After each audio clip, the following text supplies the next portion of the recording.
अपने पति सौरभ राजपूत की प्रेमी साहिल के साथ मिलकर हत्या करने वाली और उसकी लाश को ड्रम में चुनवाने वाली मुस्कान इस वक्त जेल में है और उसके प्रेग्नेंट होने की खबर आई। अब ऐसे में कई सवाल दिमाग में आते हैं कि क्या उस महिला को सजा में कोई राहत मिलती है जो प्रेग्नेंट हो जाती है सजा के दौरान? क्या कोर्ट उसकी सजा माफ कर सकता है? ऐसे मामलों में कौन कौन से कानूनी प्रावधान होते हैं और गर्भवती महिला को कौन कौन सी सुविधा दी जाती है, ये हम इस वीडियो में जानेंगे। बता दें कि भारतीय दंड संहिता आईपीसी और दंड प्रक्रिया संहिता सीआरपीसी में गर्भवती महिलाओं को लेकर कुछ विशेष धाराएं और कानून का प्रावधान रहा है। कानून के अनुसार गर्भावस्था के दौरान महिला का शारीरिक और मानसिक स्वास्थ्य एक अलग स्तर पर होता है। ऐसी स्थिति में उसे जेल में रखना या सजा देना न केवल अमानवीय हो सकता है बल्कि अजन्मे बच्चे के अधिकारों का भी हनन हो सकता है।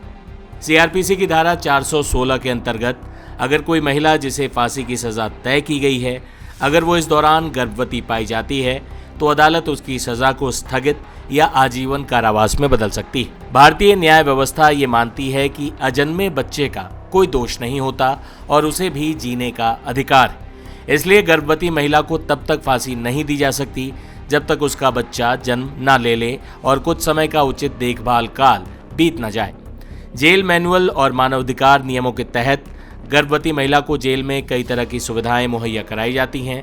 इसमें बेहतर स्वास्थ्य सुविधा, प्रसव पूर्व और पश्चात देखभाल और नवजात शिशु की देखभाल की व्यवस्था भी शामिल होती है। भारत में अब तक किसी गर्भवती महिला को फांसी नहीं दी गई है क्योंकि कानून इसकी इजाज़त नहीं देता।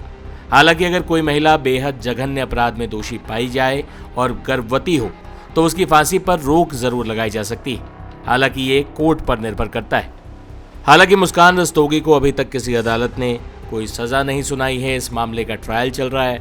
लेकिन जिस तरह की जघन्य घटना थी, ऐसे में मुस्कान के प्रेग्नेंट होने के बाद ये सवाल कई लोगों के जहन में आ रहा था कि क्या वो अपने बच्चे की वजह से सजा से बच जाएगी। इसको लेकर भारतीय कानून क्या कहता है, हमने आपको इस वीडियो में बताया। जाते जाते आपको दिखाते हैं कि मुस्कान के माँ बाप उसके लिए कौन सी सजा मांग रहे थे। मैंने बीच में स्कूटर रोक के उससे बात करी। मैंने कि सुबह आज तक तुमने बहुत कुछ गलत करा, उसके बाद भी मैंने तुम्हारा साथ नहीं छोड़ा है। कह रही हाँ पापा नहीं छोड़ा है। मैंने कि अब भी कुछ गलत करा है तब भी मैं तुम्हारे साथ खड़ा ही रहूँगा, मुझे सच बताओ। तो उसने सच बताया कि मैंने अब और मेरे दोस्त ने मिलकर उसे मार दिया है और हमने उसे ड्राम में रख रखा है सीमेंट डालकर।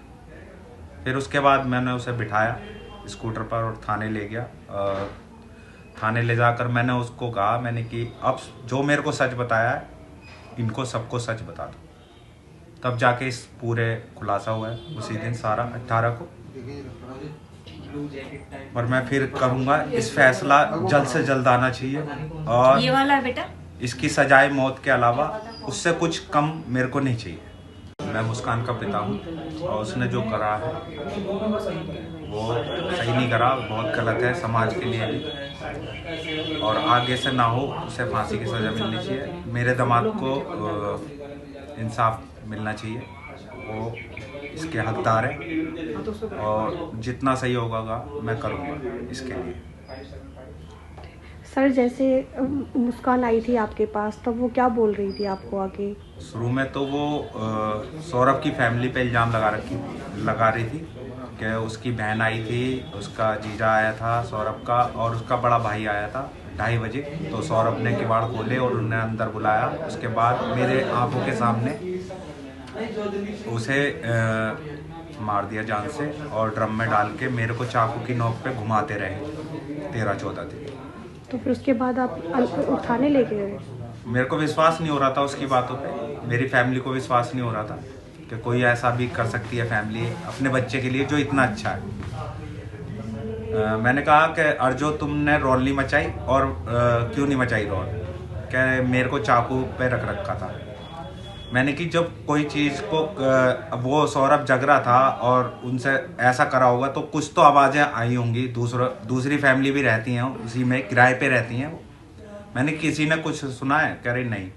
मैंने कि तुम्हारे अलावा जो तुम कह रहे हो किसी ने और ने देखा है उसे आते हुए अंदर इन तीनों को? कह रही नहीं, कोई सबूत नहीं है।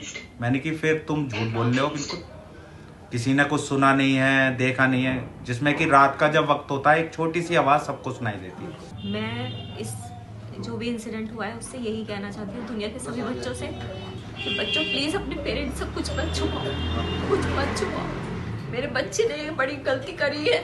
वो अब मैं बार बार पूछती थी बेटा क्या प्रॉब्लम है, क्या क्यों इतने वीक हो रहे हो, 2 साल में 10 किलो वेट कम होना। उसने मुझसे बहुत कुछ छुपाया। आज वही वजह है कि वो जेल में है, ब्रेन वॉश हुआ है, नशे किए हैं, क्या किया है हमें कुछ नहीं पता। अगर जरा सा भी वो हमसे कुछ शेयर करती तो शायद आज वो इस स्थिति में ना होती। तो सब दुनिया के सामने सभी बच्चों के लिए है कि प्लीज अपने पेरेंट्स से सब कुछ कहो। अगर कुछ गलत भी कर रहे हो तो वो भी कहो, तुम्हारे पेरेंट्स तुम्हारा साथ देंगे।